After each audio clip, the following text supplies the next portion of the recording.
Hello, and welcome to the Nerdy Folks Podcast, a conversation about the nerdy things we love and the things that matter most. My name is Matthew Seipel Anderson. And I'm Katie Seipel Anderson. We are your hosts. We love this community, and we're so glad you're with us.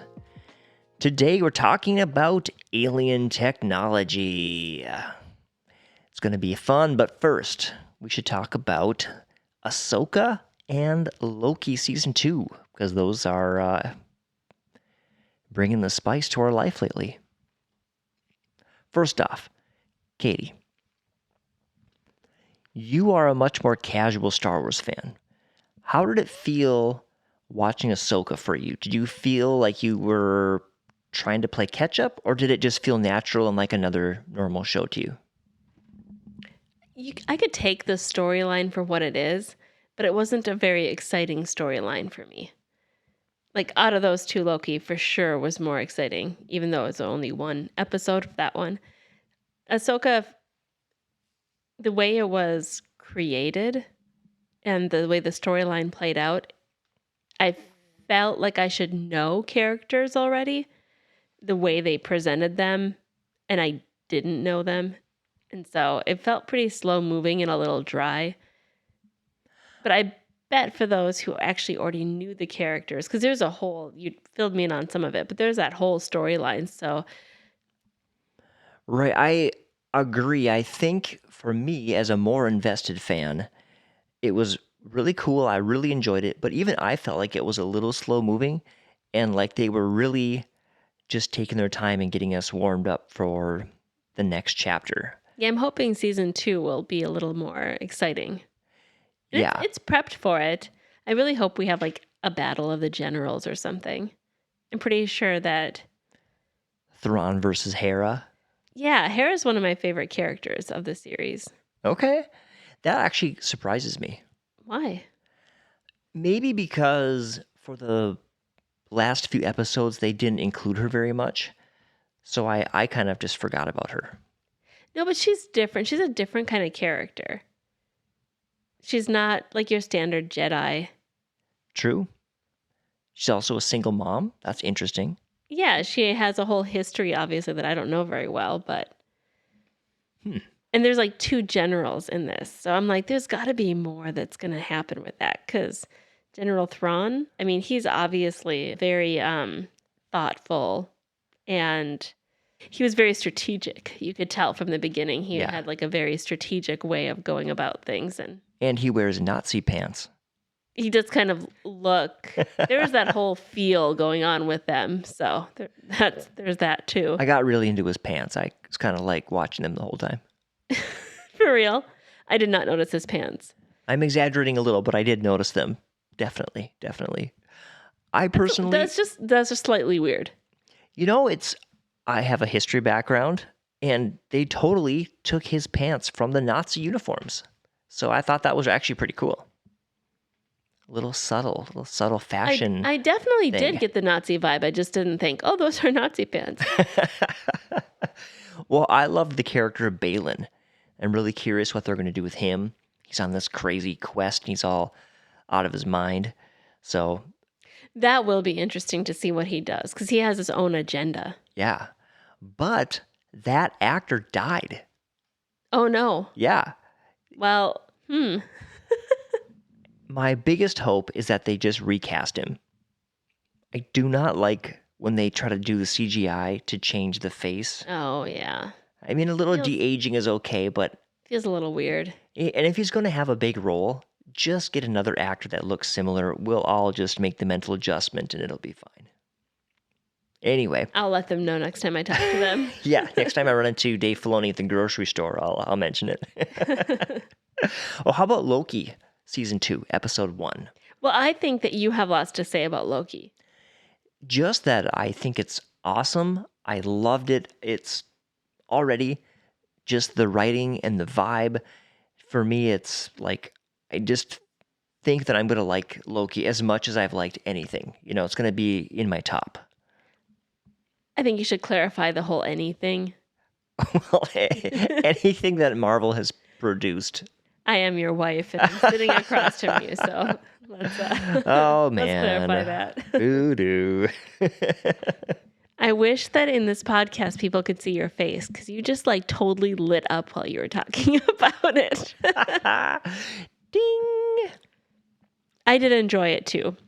The whole timeline thing is a little trippy. Uh-huh. And it actually took quite a bit for me to wrap my head around even just like what was happening with him. Is he going backwards in time? Is he going forwards in time? Is backwards forwards in time? Like, it was just a little trippy.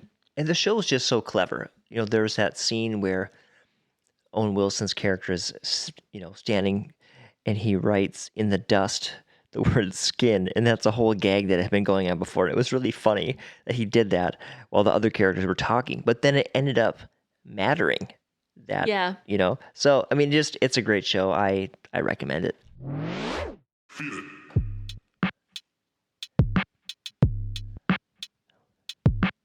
So we're talking about alien technology today. For a second there, I thought you were going to rap. And I was like, it is too late at night. Do not try it right now. Yeah. So, Katie, is it possible that alien technology, if it's here, could have already influenced things in this world? Like maybe some things that are here are actually from aliens. I'm just not ready to take a leap like that. Like, that's like 5 leaps, or at least 3 leaps. Because, I mean, for me to even consider that, first I have to believe there are aliens. Then I have to believe that they have tech. And then I have to believe that they found us and for some reason are interested in us. And then I have to believe that they actually came here and somehow left tech behind or purposely like embedded tech someplace for some purpose. I mean, that's a very big stretch. I mean, to me, it sounds like a train of logic and like you're already there. I'm very much not there. Well, okay, but I've been thinking about it, and here are my thoughts. Number 1, spicy peppers. Probably an invasive species from an alien world. Hey, now I like spicy peppers. But think about it. Like it's like changing me. I don't know what it's doing to you, but I like spicy peppers I too. like spicy peppers too. But I mean, if they're weird, it's like, are they poisonous? Not really. I did eat something spicy enough to make me cry the other day. So. And where were you when that happened? A women's conference. It was. Well, a great story. Now I know you're going to agree with me on this next one. Clowns. Yes. Yeah, whoever decided clowns were a good idea, I think probably was from an alien territory of some kind. Well, the aliens are using clowns to attempt to prepare us for an alien appearance. So we'll be willing. I've never been a big fan of clowns. You and many other people. You're not alone. You're not alone. And maybe we're not alone in this universe. Maybe puppets are too. I've never been a big fan of puppets Hey now, either. I like puppets.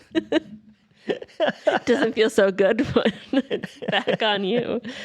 All right. This next one is a bit of a stretch, but I think you'll find that my logic is sound. Nerf. I don't know about that. Nerf. Like Nerf guns, Nerf? Just, yeah, the brand Nerf.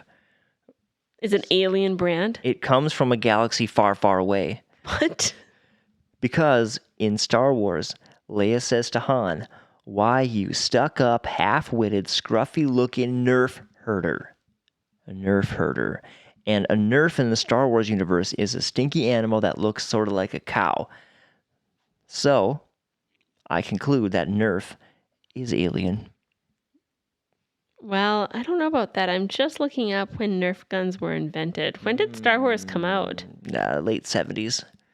The first Nerf blaster was a blastable released in 1989. Ah.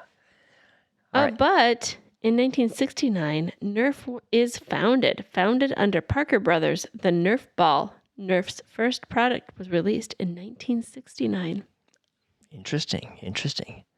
Well, maybe the aliens were using Star Wars to start promoting and planting the seeds of Oh their. my gosh, there's just so many things that you could do if you go down these roads. It's like you can justify anything if you Anything, try. if you wanted to with this idea. All right, here's my last one. And if the aliens invented this as some kind of mental manipulation, they are truly brilliant, but we might want to thank them because it's a lot of fun. This device that may or may not have come from aliens is called the Magnavox Odyssey. And the Magnavox Odyssey was actually the first video game console, and it was released in 1972. I think whoever created that is probably a little upset with you right now. This person is like, wait a second, I invented that. Well, please accept my apologies. I'm just a half-crazed conspiracy theorist tonight. Speaking of alien tech and true believers, there is a Harvard professor named Avi Loeb who believes he may have found fragments Alien fragrance. fragments of alien technology. And essentially, if you read the story on CBS News, I'll post a link in the description. He picked up meteorite fragments and is investigating them to see if the metals in them are engineered or not. So it's definitely a long shot. And then I have another story that's even more sensational than that. The U.S. Congress just held a subcommittee meeting on UFOs, and they put these 3 dudes who are ex-military under oath and listen to their stories. Let's check out this clip from this hearing. You've stated that the government is in possession of potentially non-human spacecraft. Based on your experience and extensive conversations with experts, do you believe our government has made contact with intelligent extraterrestrials? Something I can't discuss in public setting. Okay, I can't ask when you think this occurred. If you believe we have crashed craft, stated earlier, do we have the bodies of the pilots who piloted this craft? As I've stated publicly already in my News Nation interview, biologics came with some of these recoveries. Yeah. Were they, I guess, human or non-human biologics? Non-human, and that was the assessment of people with direct knowledge on the program I talked to that are currently still on the program. And was this documentary evidence, this video, photos, eyewitness? Like, how would that be determined? The specific documentation I would have to talk to you in a skiff about. Gotcha. Yeah. Okay.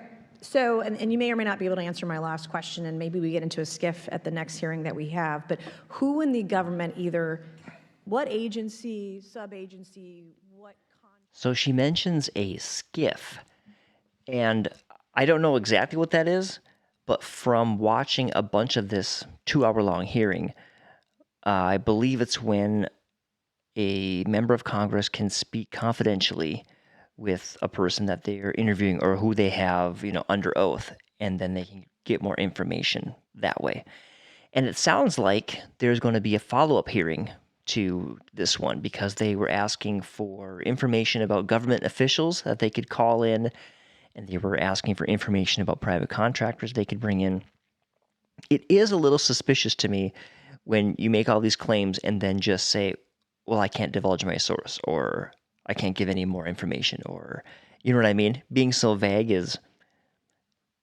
there's not a lot of concrete information there, but it is interesting and very sensational.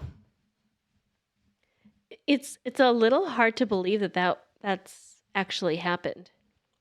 I think the intent of that committee is to make people feel comfortable being whistleblowers. So they're trying to bring more transparency to some of these areas of the government. I think that might be the overarching goal of the committee, is to let these people share their stories and to get some transparency about what's going on with some of these maybe secret programs. It makes you wonder how many secret programs there are. Yeah. It's a really fascinating hearing. They mentioned that a huge portion of the Pentagon's budget is completely unaccounted for. And when they do audits and things, I mean, like, millions and millions of dollars are just unaccounted for. So they're doing things that we don't know about. Interesting. Yeah. And I think that all this stuff can be very unnerving. Yes, I would agree with that. Very unsettling. and you can really go down a rabbit hole in your mind. You can go down all sorts of rabbit trails. And so for me, I like to put the brakes on and say, what do I know? And for me, what I know deep down in my soul is that God is there for me, that He's the creator. He's kind of like the rock in my life. And so this stuff is interesting, but I like to try to keep myself a bit grounded. There is a stability that comes with the knowledge and understanding of God as the creator, God as sovereign, God as beyond time, beyond space. There's kind of a reassurance that we don't have to have it all figured out. Doesn't mean you bury your head in the sand or anything, but we don't have to know it all. There's a stability that comes with the understanding that God is greater than we are, and there are some things that we just don't understand. There are crazy things in the world, and there are crazy things that happened and continue to happen, and life is unfair sometimes and difficult. And God is bigger than all of that.